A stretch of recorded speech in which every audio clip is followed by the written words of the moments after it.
Hello everybody and welcome back to Brindley TV. So we are currently hosting a number of online interviews with some of our occupiers here at Brindleyplace. So we have with me today Adam Bidder, who is the Managing Director of QPark. And my name is Stacey and I'm the Marketing and Events Executive for Brindleyplace. Hello Adam, and thank you for joining me.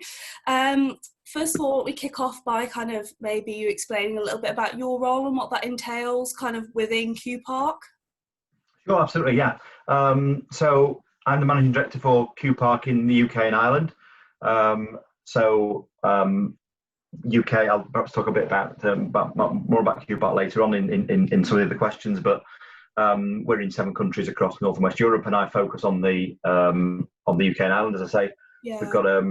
We've got about 150 car parks in the UK and Ireland, and get involved in the day-to-day business of going around all the sites and spend a lot of time looking around car parks, both QPark car parks and competitor car parks, looking for new acquisitions and looking how to kind of grow and how to deliver better customer service. Yeah, it all sounds really interesting actually, and obviously Brindleyplace QPark is the best car park of them all. Well, people say to me quite often, which is your favourite car park? And I always say they're all like one of your individual children, so you love them all the same. Yeah, in different ways. They've all got things that you love more and about them. So, yeah. Absolutely, that makes total sense. But so what do you think kind of makes QPark a little bit different from kind of your competitors' offers? Sure. So QPark stands for Quality in Parking. It was set up. I've been with the business 13 years. Oh, wow.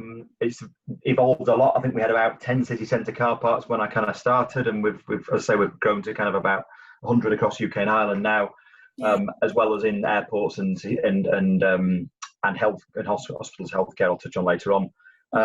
So the whole concept when it was, and we're as a business we're about 20 years old. So the whole concept was to try and actually provide a good quality car park to customers, so that you go back to when I was a lad. We used to park in a car park in Sheffield, and it was called the Smelly Car Park. That's what we called it, because it was a smelly car park for obvious reasons. So the idea is that if we can provide a good quality environment, that the parking hosts can very much have customer service at their ethos. We often recruit from retail services type background. That's the kind of background we look for, rather than security, for example, that maybe other companies will do. And then we try and provide a variety of products to customers to make their experience of parking better. So whether that's a season ticket or different types of season tickets, whether it's a QPark Rewards app and so on. So the idea is we create a nice welcoming environment for the customers, so that when they come, it's seamless as possible. They don't spend any more time in the car park. We want them to go and spend time with partners at St Brindleyplace. That they spend their time at the variety of partners, where whether it's leisure, hospitality, eating, or in the offices or visiting other offices. Yeah, definitely. I think that's really important as well. Kind of obviously Brindleyplace being obviously a place with offices, but also a leisure location. So there are lots of families kind of coming to Brindleyplace to go to the likes of the Sea Life Centre or Icon Gallery, and knowing that they have that on their doorstep, I think is really beneficial. Knowing they don't have to necessarily park, in the smack bang in the middle of the city centre, but actually they can park somewhere that they know is safe and clean.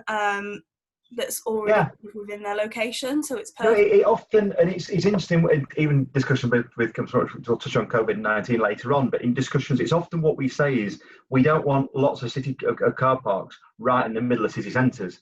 Our general ethos is to have a number of car parks around the edge of the centre, and you then go and park there. You can do some things within that environment, exactly as you say. When I've been down to Brindleyplace with the family, I've been down either visiting friends. My son's at Warwick University, so I can he can pop in on the train, and I can meet him. We can have something to eat. Pop to the arena.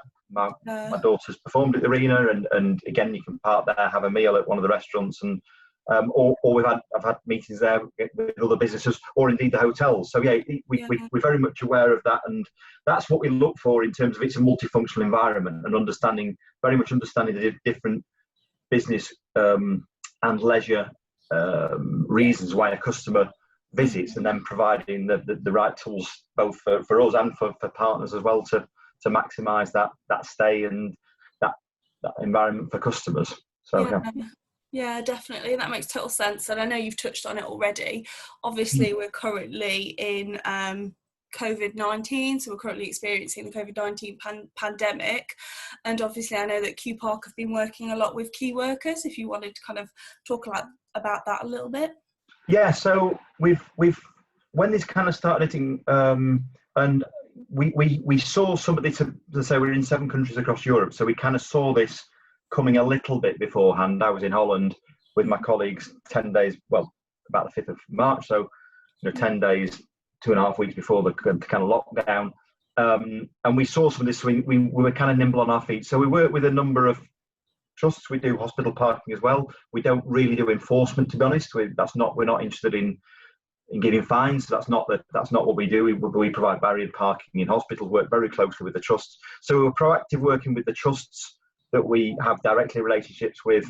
In Queen Elizabeth Hospital in Birmingham, for example, which has got a variety of trusts on there, and also with Taunton and Truro, and also with other hospitals we're close by. So we're Liverpool Hospital, for example, and Manchester Hospitals, where we provided free parking to staff, for example, or additional parking permits to staff. Or in Birmingham, Queen Elizabeth Hospital, Birmingham, for example, we provided extra 300 spaces for staff, and are working with them now on how we kind of move forward as we gradually come out of the lockdown, but are still very, very prepared. So we did that with the health workers, and then we've got a number of products, as I say, I'm about to touch on this as we come out of COVID, with key workers, whereby we're able to provide either free parking or reduced parking.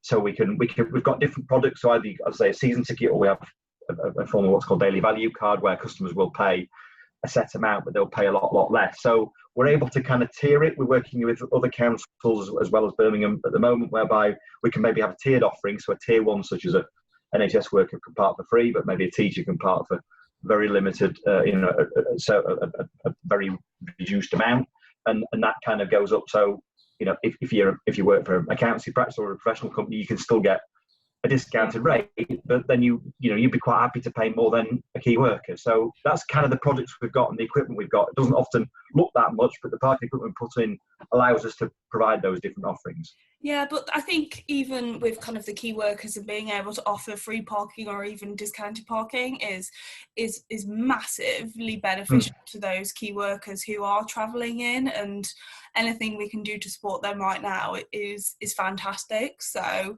no, absolutely, we've done.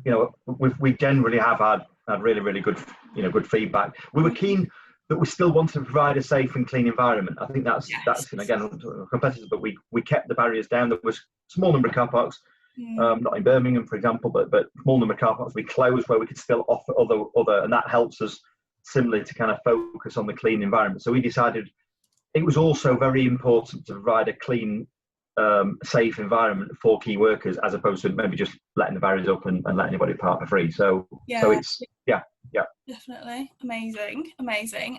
Do you have anything kind of in the pipeline post COVID-19, or kind of looking just forward the next few months that's kind of interest, that might be of interest? Yeah, probably got, without boring you too much, I'll pick kind of three things, I think, really, in terms of touching on. Firstly, I would certainly just highlight that we are working very closely now with a number of partners across the country and in Ireland as well, and setting up a discounted product. So if what we're seeing is that some people want to drive who didn't previously drive, maybe took public transport, so we can put in, and this is something we can kind of pick up with yourselves afterwards and get the material out to, but there may well be people in offices in particular, but maybe also if come for a meal or whatever, who want to drive. So we can give discounted products to those people who wouldn't, and it'll be a kind of temporary product, maybe for a few weeks, few months, depending on as people come back, so that if people work in the offices, they can pay a lot less than the headline rate of if they just there's obviously we've also got some new season ticket products. Again, if people are maybe working for 15 hours or 30 hours a week, we can do that. And then that will still link in with the rewards app. So we've got the QPark rewards app. So I'll do a bit of a plug for the QPark rewards app. But genuinely, if you haven't got that, it's a great thing to download, because if you download it, you get 10% off your parking as cash back. So actually, even on those discounted rates, you get 10% back. We work with a lot of other partners where you get discounts as a result of that. So there's a cash back for the person as well. And there may well be other people, within Brindleyplace who we can work with on this. And the final one, I think, really, in terms of plans in the pipeline, would be we've got something called Pass. So it's parking as a smart service. Yeah. So this is something we've been kind of rolling out elsewhere in Europe, including a big project in Belgium. So this will be kind of installing automatic number plate recognition, ANPR. Yeah. Whereby initially this will be rolled out the latter end of the summer, maybe as late as September, but maybe early. We've been a bit stalled a little bit due to COVID, like everything else. But so if customers pre-book, then they'll then be able to do that through the pass. So effectively, they'll pre-book, they'll give the registration plate, they'll be able to drive in the car park and drive out without touching anything at all. And that may well be very interesting for partners at Brindleyplace and around the country, because what we've seen in Holland, for example, is if you're in Holland, where we're based, if you're going to go for a meal in Holland or go to the bar, you can do that now. It's fine. The bars and restaurants are open, but only if you pre-book. So actually, there's been a massive increase in pre-book of restaurants, and then the restaurateur, the leisure provider, whoever, can then tell their customers, well, actually, you can also pre-book your parking. So they'll be able to pre-book your tables, pre-book your parking. We can do a discounted rate. They can get the rewards and get cash back either way, and then they literally don't need to touch anything. So I think that's the big thing, is that we're really trying to push. We've always tried to push contactless parking. Genuinely, we've got the best technology of any parking company in Europe in terms of the technology, but this will hopefully move people forward from paying coins or cash at the thing. People never need to go to a pay machine. So so I could kind of give you 3 bits there, because there's so much. There's other things I could have done as well. But so we're trying to use this as a really positive way of trying to engage with customers in a different way and making their experience more and more seamless. Yeah, definitely. I think that all sounds really interesting. I think the kind of initiative to have kind of contactless payment, and so there's no touch points essentially between entering and exiting, is amazing, and couldn't have come at a better time, really. No, absolutely. So you again, if you got the rewards app as well, if you've got you can put 1 card or 2 cards. You can put as many cards as you've got on there. You can put your family's cards. But so again, just to stress, that's available now. So if you drive up, it's just contactless. You tap your card, drive, park, tap the card on the way out. In fact, you don't even need to tap it. You put it very close, and it will register it. And then that will save you having to queue. It'll mean you're going to social distancing's easier, and that will automatically get you 10% off the app, plus any other cash back with any other partners as well. So Amazing. Well, thank you for coming on and having a chat, Adam. It's much appreciated. It all sounds very interesting, and I look forward to kind of seeing what's to come then. Brilliant. Yeah. Thanks very much for your time. Thanks very much for your time, and stay alert, everyone, and keep smiling. Stay safe, and keep smiling.